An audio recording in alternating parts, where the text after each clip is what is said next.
At isang oras na talakayan tungkol sa ating kalusugan, pangangalaga po sa ating katawan at pag-iwas sa iba't ibang karamdaman. Welcome na po sa programang Luna sa DZRH at RHTV. Makakasama po Ella ni Bensal in this evening. Sasamahan po tayo live sa studio ng ating nurse, naturopathic practitioner, and of course, representative po ng Inner Power. Walang iba kung hindi si Sir Arnold Decena Duco. Good evening, Doc. Kumusta? Yes, good evening, Luzon, Visayas at Mindanao. Magandang gabi sa iyo.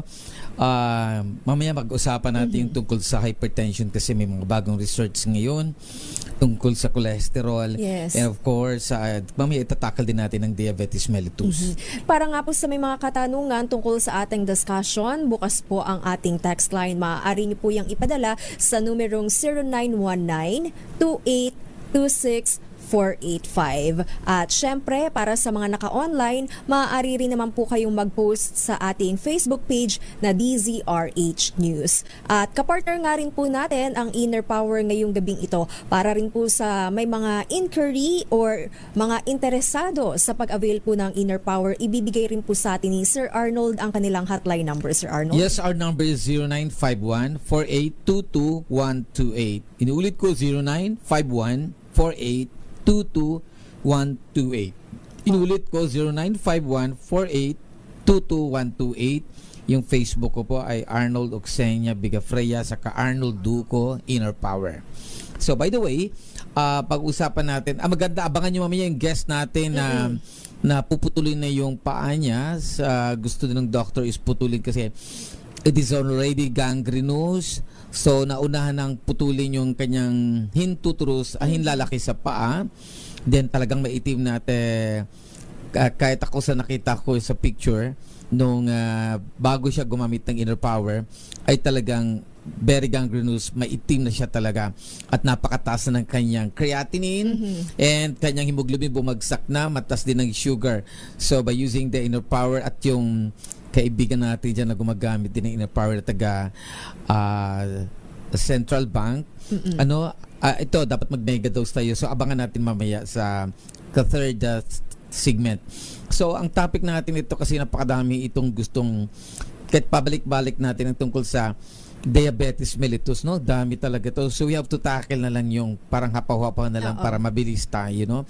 Alam naman natin na ang diabetes mellitus ay pagtaas po ng sugar or dalawang klaseng diabetes mellitus. Itong diabetes mellitus insulin dependent saka yung isang non-dependent insulin kasi apat yan ang cause yan, pero yung dalawa madali na lang gumaling, no? Madaling ma-reverse ito, pero itong dalawa na ito medyo mahirapan talagang i-reverse. So yan pong pag-usapan natin. So yung mga signs niya talagang mararamdaman mo pag hindi pa masyadong obvious, ano? Yung common lang natin, no? Common sense lang, ihi ka ng ihi. So, sa gabi, ihi ka ng ihi, uuhaw ka, kasi tendency, that's natural response of the body, na you have to take a lot of water to remove the excess sugar. So, inom ka ng inom ng tubig at ihi ka rin ng ihi. Then, minsan, may makikita ka na nilalanggam yung ihi nyo. That's a sign na tumataas na pong sugar or glucose doon sa ihi natin. So, yun yung mga unang observation natin. Pero lately, pag magkakaroon ka na ng blood chemistry, ito na, mapapansin mo na tumataas na yung blood sugar sa FBS, so fasting blood sugar. Dapat before ka kumain sa pagkagising mo, ititest mo na yun kung ano na yung sugar mo. 125 mg per DL is boundary na yan. Pag maglampas 125, consider niya na diabetic na ang pasyente. So, those are the complications. What are the complications of diabetes? So, ito yung neuropathy, no? Yung nagkakaroon na ng problema sa ating nerve. So, dahil may problema na sa ating nerve, yung blood circulation nagkakaroon na rin ng problema. So, yung blood circulation natin mahina at yung nerve natin mahina din, Kaya nagkakaroon po ng complication dito once na magkaroon ng infection. So, pag nagkaroon ng infection at dumadami ang microorganism doon, mag-invade, nahihirapang i-heal yung ating mga sugat dahil ang distribution ng blood is very weak, no? Mahina ang circulation ng blood, and of course, pag diabetic ang tao, mahina rin ang production ng ating antibodies. The antibodies is very important because they are responsible to remove or to destroy the bacteria or virus or any microorganism.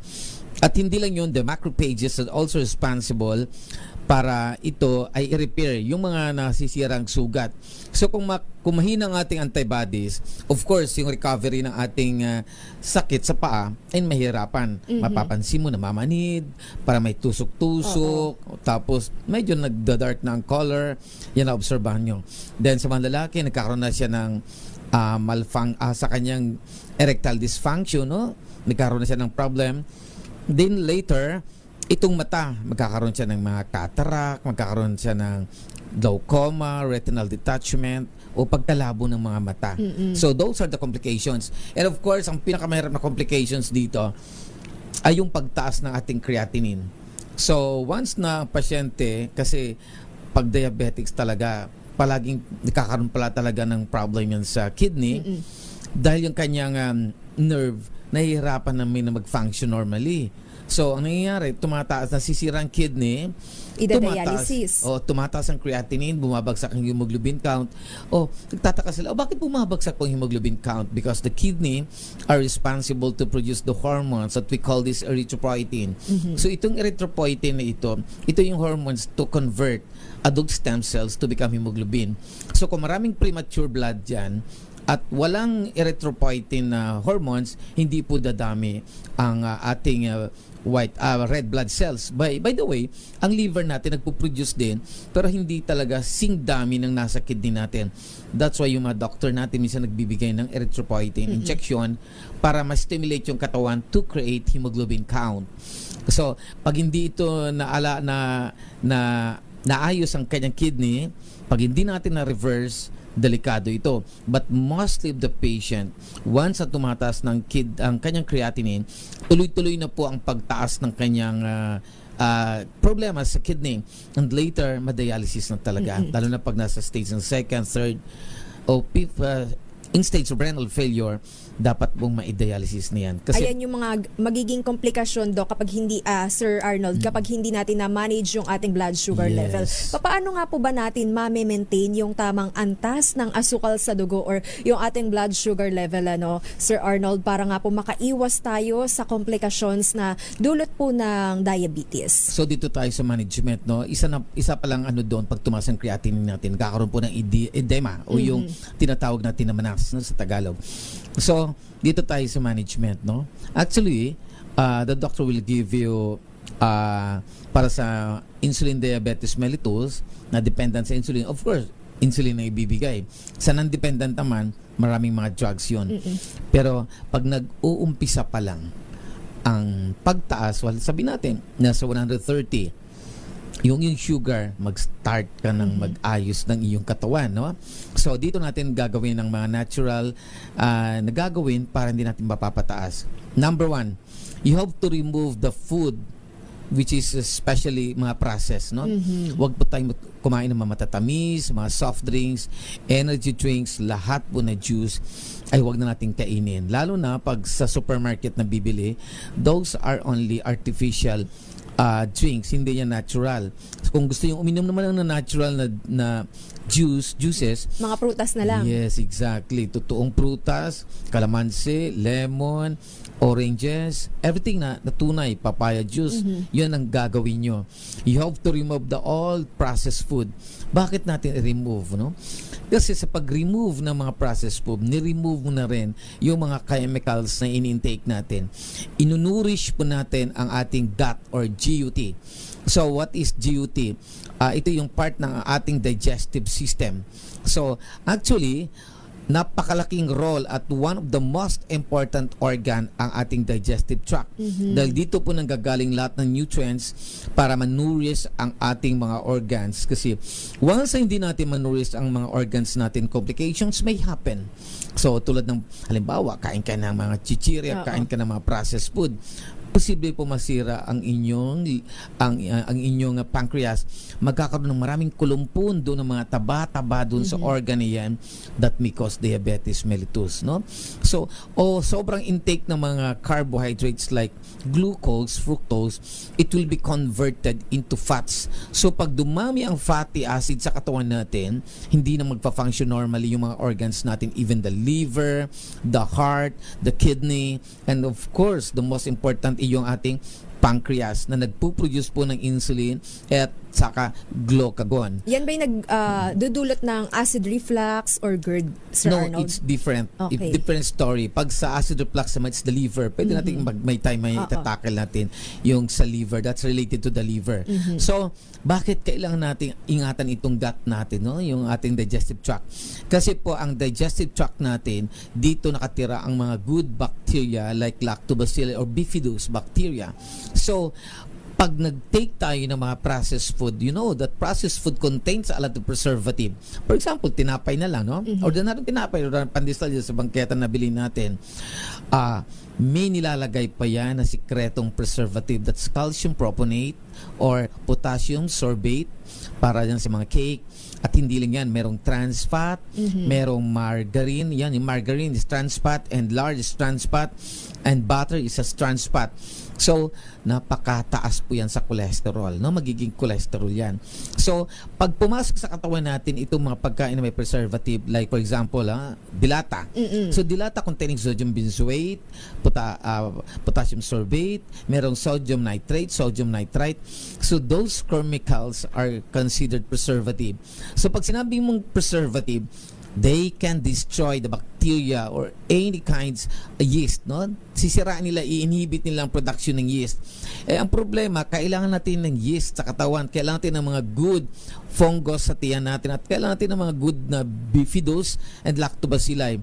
So, ang mangyayari po, mamamatay yung mga good bacteria niyan, hindi siya magmamultiply.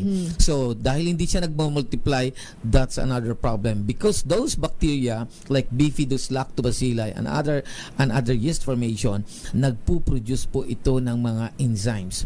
So, what is enzymes? Enzymes is the most important molecule inside the stomach because they are responsible to digest the food, no? Sila yung gumigiling sa pagkain na kinakain natin into a simplest form, no? Gigilingin nila ng pinong-pino yan para pag naging maliit na molecule yan, kumalat absorb sa lahat. yan. Yes, absorb na sa katawan natin at magagamit na ng ating bone marrow to create adult stem cells. And these adult stem cells, itatakal natin ito minsan, ito po yung tinatawag natin na mga antibodies o blood cells sa katawan natin. So, some nutrients, ita-travel yan, inunurish naman niya yung ating mga cellula sa katawan. Yung nagbibigay sa atin ng energy. Yes. Magbibigay ng fructose, bigay ng glucose, fatty acids, para manurish yung ating mga cells, no?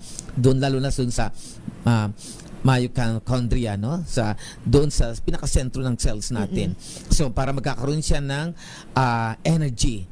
So, ang point ko rito, pag wala po tayong nutrition sa katawan, manghihina po mga organs natin. Magiging sakitin tayo. Yes. Oo. Madali tayong magiging ma-i-infect, diba, Sir Arnold? Exactly. Ang ibig sabihin ko dito, wala pong ingredients ang katawan natin to create food and to create antibodies. Because walang enzymes na napuproduce yung tiyan natin. Kung magdidepende lang tayo sa enzymes ng ating stomach o yung ating pancreas and ating liver, kulang na kulang po. So, we need enzymes sa mga microorganism. So, tandaan nyo kailangan natin ng mga pagkain na prutas and gulay can help a lot to increase the production of the good bacteria. At ito pa, i-reverse yan. Ang bad bacteria naman ay tuwang-tuwa sa pagkain ng karne. Okay. So kung nagkakarne tayo red meat, yan po ang pagkain ng mga bad bacteria, especially the Helicobacter. So, Okay. pag dumami Helicobacter, masama po sa katawan natin. Ayan ba yung mga nagdudulot na ng hypertension and mataas na kolesterol? Cancer usually talaga. Oho, Oo. okay. So, ang pagtaas naman ng cholesterol, ito yung mga trans fat. Number one, yan yung margarine, lards, butter, saturated fats. So, those molecule are responsible to increase the production of your ating cholesterol, no, the bad and the good. Mamaya itatakal natin kung may Yes. time pa tayo. Oo. So, meanwhile, Sir Arnold, aabangan nila yung mai-interview nating kababayan na nakaranas nga po ng karamdaman at nakasubok na nga rin po ng inner power kung papaano nga rin po ba ito nakatulong sa kanyang kalusugan. Yan po ang ating aalamin maya-maya. Meanwhile, ang ating text line para nga po sa may mga katanungan 0919-2826-485 at aalamin rin po natin kung papaano nga po ba ang tamang pag-take ng inner power sa ating pagbabalik. Dito pa rin po sa programang Lunas sa DZRH at RH TV. Ang oras na yan ay hatid sa inyo ng Sarap.